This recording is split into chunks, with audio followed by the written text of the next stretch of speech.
Não é não. Meu nome é Eliane e o vídeo de hoje é sobre estupros, conquistadores e mangás.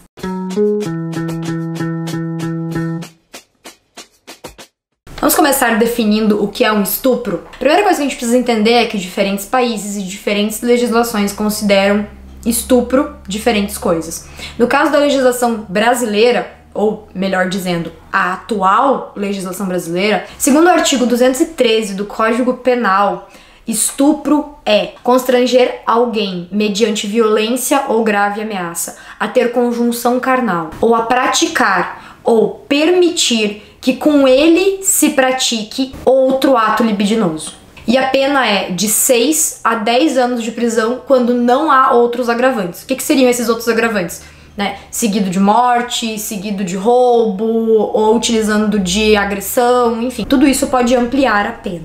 Quando a lei diz que é constrangimento, é importante que a gente entenda isso. Segundo a legislação brasileira, não é necessário que haja penetração, por exemplo, para que um ato seja considerado um estupro. Qualquer tipo de invasão do corpo de outra pessoa com intenção de constranger sexualmente essa outra pessoa já é considerado um estupro. Sexo com menores de 14 anos é considerado estupro, mesmo que com consentimento. Até porque esse consentimento é bem questionável, levando em consideração o nível de maturidade do indivíduo que está participando. Infelizmente, quando a gente fala de estupro, ainda mais num país como o Brasil, que tem altos índices desse tipo de violência, muitas pessoas tendem a justificar de alguma forma esse tipo de atitude. A gente sabe de polêmicas em torno da ideia de se culpabilizar a vítima, no sentido de que a vítima tenha provocado determinado tipo de situação. Pra gente desconstruir esse tipo de ideia, é importante a gente pegar os dados estatísticos.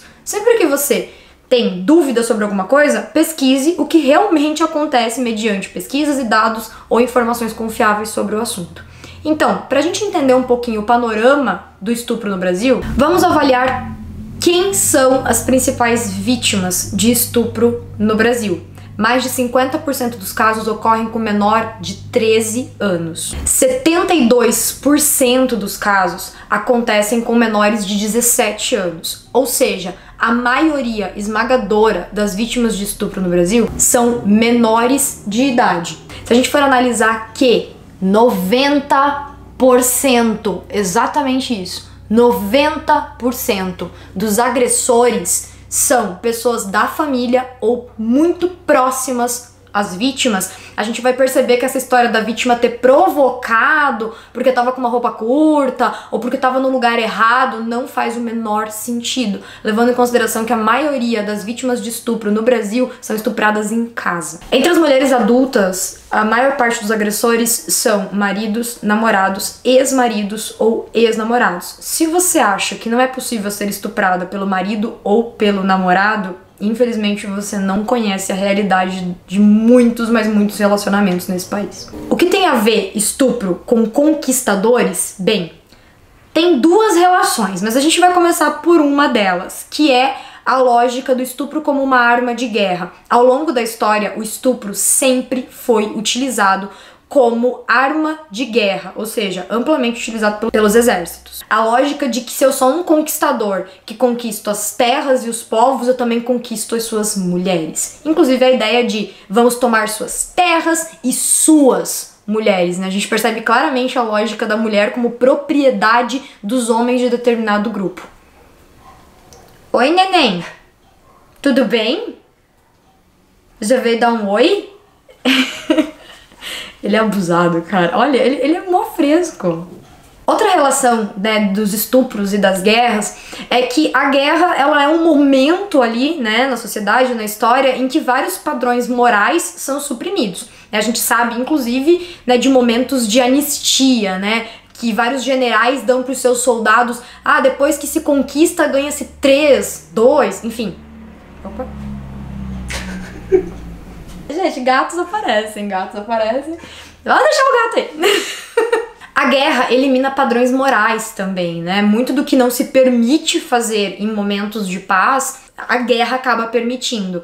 A gente sabe, inclusive, de muitos generais, e é uma lógica de muitas guerras, de que quando se conquista um território, ganha-se ali alguns dias de anistia, em que crimes são perdoados, né? Um dos mais comuns são os estupros, também os saques, mas os estupros são muito comuns. A própria formação dos impérios e das estruturas modernas tem uma relação com o estupro desde lá da antiguidade. Sabe-se, por exemplo, que a formação de Roma, né, conta-se a lenda ou o mito, que a formação de Roma tem a ver com o rapto das Sabinas, né? Então que os homens de Rômulo deveriam ir lá raptar as Sabinas e, obviamente, na sequência desses raptos, estupros, e então a formação do povo romano fruto de estupros, né? Fica bem evidente. Outros conquistadores, como os povos nórdicos ou Gengis Khan, também utilizavam amplamente de estupros, né, dentro da lógica de dominação de territórios e de povos. Ah, mas isso aconteceu lá na antiguidade. Naquela época, ok, acontecia, mas no século XX já não é algo tão comum, né? Então, é também. Inclusive, a Segunda Guerra Mundial carrega um histórico terrível de estupros em quase todas as frentes. Há registros de milhares de queixas de mulheres francesas contra soldados norte-americanos, por exemplo. Aliás, o estupro dentro do exército americano é um problema até hoje. Inclusive, há uma discussão bem grande dentro do exército norte-americano, né, de como que os estupros entre soldados, né, contra mulheres no exército são tratados pelas cortes marciais. Normalmente, abafando o caso em muitas situações, culpabilizando a vítima. Mas a coisa realmente pega no fronte europeu com a invasão do Exército Vermelho na Alemanha.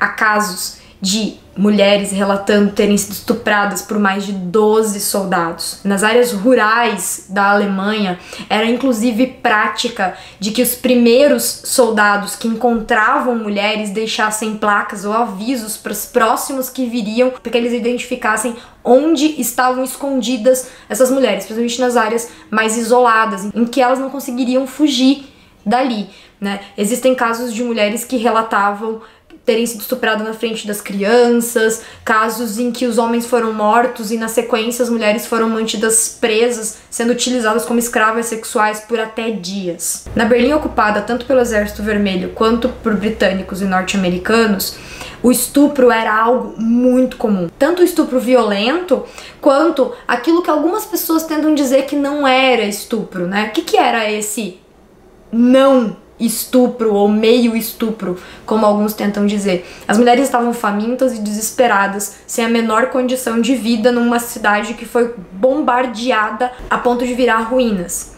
Os soldados chegavam nesses lugares com condições, né, com um pouco de dinheiro, comida e por aí vai.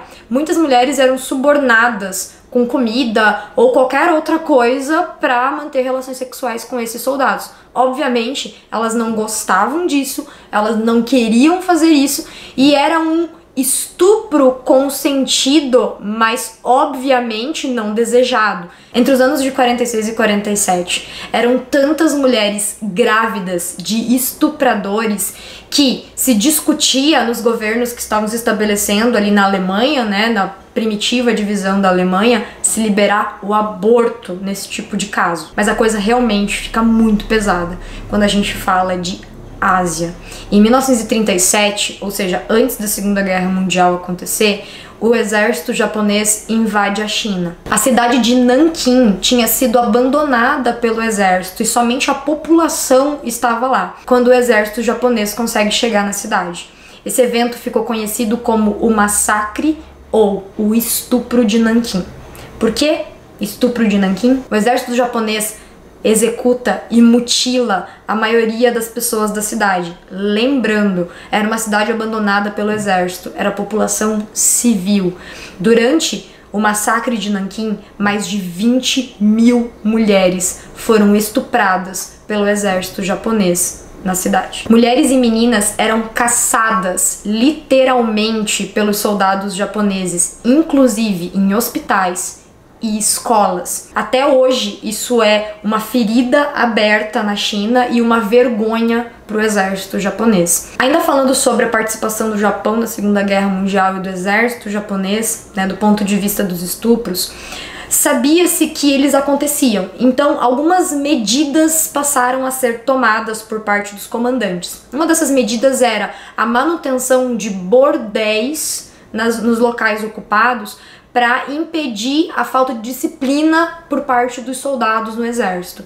Acontece que esses bordéis não eram supridos por prostitutas profissionais. Mulheres comuns eram forçadas a se prostituir numa espécie de campo de concentração de estupros na China e na Coreia, principalmente. Estima-se que entre 100 e 200 mil chinesas, filipinas, indonésias e coreanas foram submetidas a esse tipo de tratamento, que só acabou com o final da guerra. É importante saber que várias décadas se passaram desde o final da Segunda Guerra Mundial, né? O Japão acabou vivendo o que viveu com as bombas atômicas e com a guerra no Pacífico contra os Estados Unidos, e o país, obviamente, se reformou e, obviamente, se modernizou.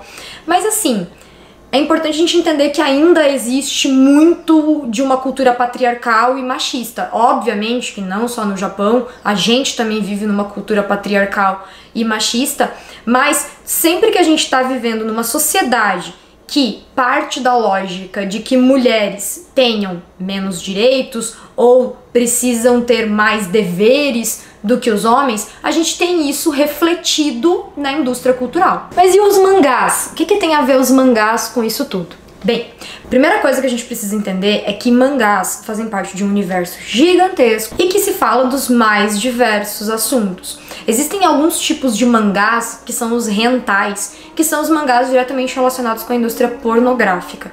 Nesses mangás, os hentais, se a gente for reparar, existe uma cultura do estupro muito bem estabelecida. Na grande maioria das vezes, a menina não quer, ela é forçada, ela nega, ela não está de maneira nenhuma confortável e interessada naquilo ali, e enquanto o personagem masculino força a barra, e muitas vezes, inclusive, esses hentais relatam ou retratam estupros propriamente ditos, violentos mesmo, né?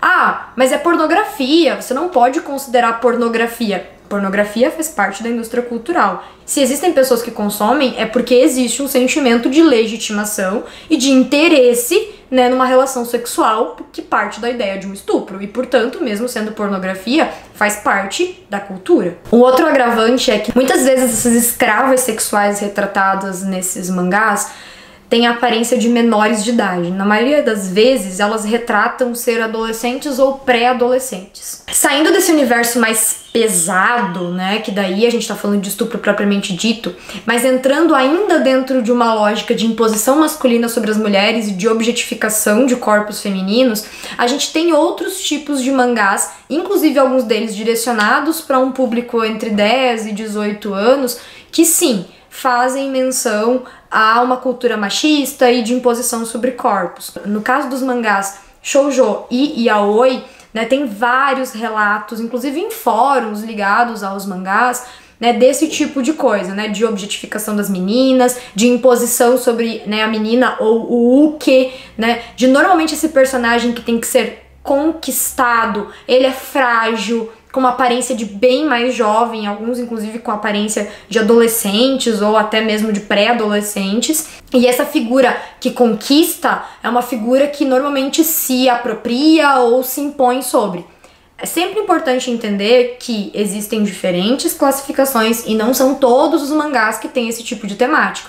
Mas é bem comum encontrar e em vários fóruns, né, se ouve falar desse tipo de coisa, inclusive se discute boicote a alguns desses mangás, inclusive a algumas editoras que publicam esse tipo de conteúdo. Esse tipo de referência da indústria cultural, ele influencia com que estupros aconteçam? Sinceramente, óbvio, tudo aquilo com o qual você convive, principalmente numa fase de formação da sua personalidade, vai ter algum tipo de influência sobre você.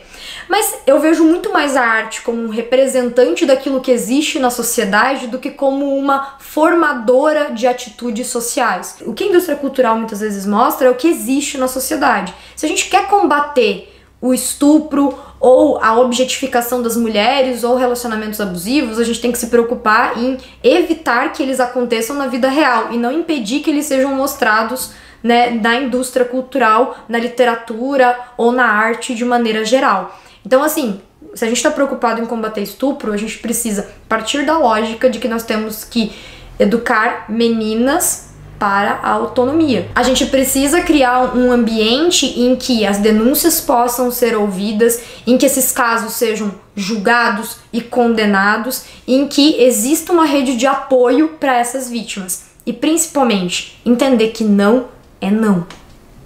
É isso, gente. Eu espero que tenha dado para entender esse panorama histórico e social por parte do estupro. Censura nunca é uma boa solução para lidar com qualquer coisa, e sim contextualização, conversa, diálogo e tratar as coisas dentro de uma lógica de educação. Se você se interessou pelo assunto do vídeo, vai lá nas outras redes sociais que eu vou fazer videozinhos curtos com as referências que eu utilizei para esse vídeo, tá? Obrigada e até o próximo.